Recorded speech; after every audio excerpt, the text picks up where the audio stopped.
Jika menyebut makam gantung akan orang teringat tentang Joyodigdo, seorang patih di Kadipaten Blitar, Jawa Timur yang sakti mandraguna. Kesaktian sang patih karena memiliki ilmu ajian Pancasona yang dapat hidup kembali ketika mati jika jasadnya menyentuh tanah. Sebelum diangkat menjadi patih, Joyodigdo muda dikenal suka laku tirakat dan berpuasa, sehingga berbagai macam ilmu kanuragan dikuasainya. Bahkan gurunya tak hanya dari bangsa manusia saja, tapi ada juga yang berasal dari bangsa lelembut. Tidak heran jika Joyodigdo bisa menguasai ilmu ajian Pancasona atau yang juga disebut ajian Rawarontek. Joyodigdo merupakan sahabat sekaligus pengikut Pangeran Diponegoro. Tokoh ini juga memiliki terah darah biru dari Mataram karena putra Adipati Kulon Progo. Kedikjayaan Joyodigdo teruji ketika terjadi perang antara Belanda dengan Pangeran Diponegoro.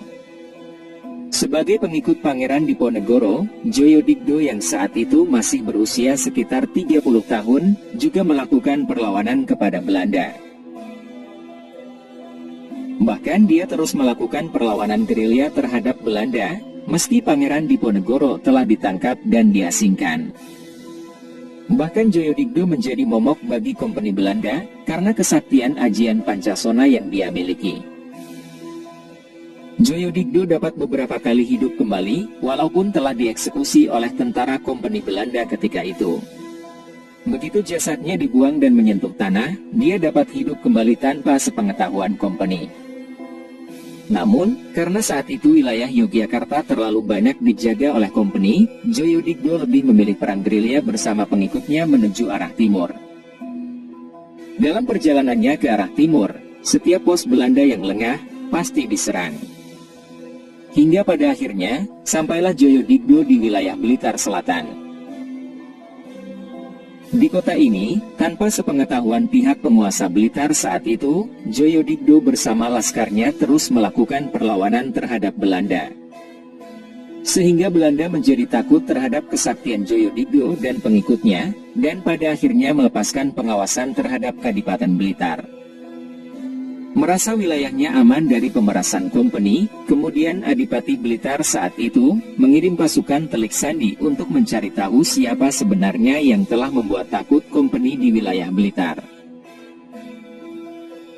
Hingga pada akhirnya, Telik Sandi yang dikirim oleh sang Adipati menemukan Joyodigdo di sebuah hutan yang masuk wilayah Blitar Selatan.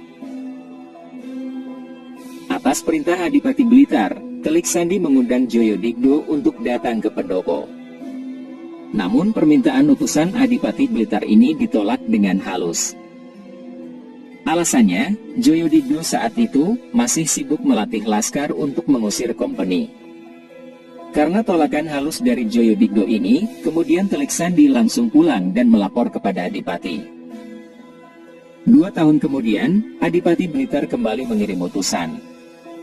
Namun saat itu, patih di Kadipaten Blitar mangkat dan harus segera dicarikan pengganti.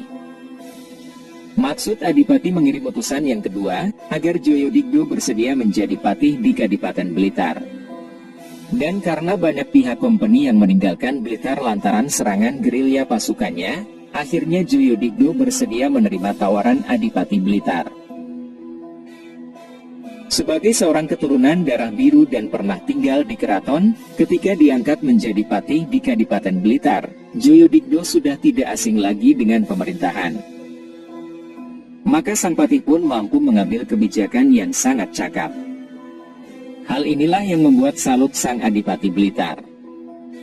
Karena kecakapan ini, kemudian sang Adipati memberinya sebidang tanah yang sekarang berada di Jalan Melati Kota Blitar. Di tanah perdikan ini, Joyodigdo kemudian membangun sebuah rumah besar untuk keluarganya dan diberinya nama Pesanggerahan Joyodigdo. Rumah yang didirikan oleh Joyodigdo ini hingga kini masih berdiri kokoh.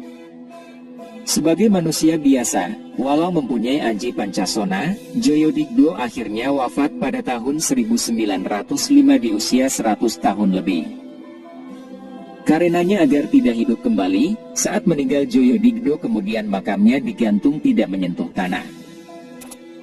Jasadnya dimasukkan ke dalam peti besi, kemudian disangga dengan 4 penyangga yang juga terbuat dari besi. Sehingga masyarakat Blitar menyebutnya dengan nama makam gantung. Makamnya terletak di Jalan Melati, Blitar, Jawa Timur, sekitar 1 km dari makam sang proklamator Bung Karno. Sebagai makam seorang tokoh sakti pada zamannya, kini makam Eyang Joyodigdo pada hari-hari tertentu banyak didatangi oleh para peziarah, terutama yang datang dari kalangan spiritualis. Beda dengan para peziarah biasa, kaum spiritualis ini datang ke makam Eyang Joyodigdo dengan maksud tertentu, yakni ingin berguru kepada Eyang Joyodigdo dengan cara gaib. Tujuannya agar mendapat titisan ilmu ajian Pancasona. Makam Eyang Joyodigdo juga diyakini dijaga 2 sosok gaib berwujud 2 binatang besar, berupa seekor ular sebesar batang pohon kelapa, serta seekor harimau loreng sebesar anak sapi. 2 sosok gaib penjaga makam ini, konon dulunya merupakan pengawal pribadi Eyang Joyodigdo semasa hidup, yang berasal dari bangsa lelembut berwujud binatang. Karena kesetiaannya kepada majikan, hingga Eyang Joyodigdo wafat, kedua sosok gaib itu masih setia menunggu makam majikannya.